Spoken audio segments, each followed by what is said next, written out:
In this guide, I'm going to show you how you can delete apps on an iPhone 15.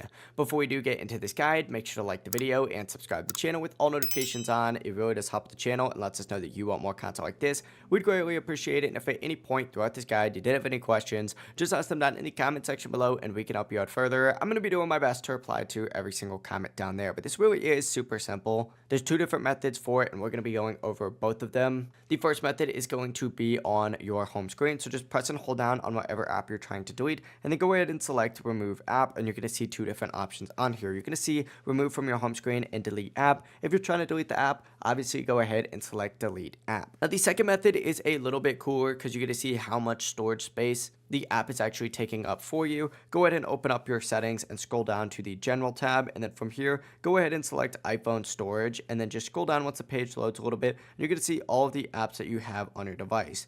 For example, Clash of Clans is taking up 1.87 gigabytes. I don't really play Clash of Clans that much anymore, so I would select that, hit delete app, and then hit confirm, and it would remove that app for me. It really is as simple as that. Those are the two methods to remove and delete apps here on an iPhone 15. If you guys did have any questions, just ask them down in the comment section below and we can help you out further. I'm going to be doing my best to reply to every single comment down there. Before you do leave this guide, make sure to like the video and subscribe to the channel with all notifications on. It really does help us out and lets us know that you want more content like this. We'd greatly appreciate it. Have a great rest of your day though. Peace.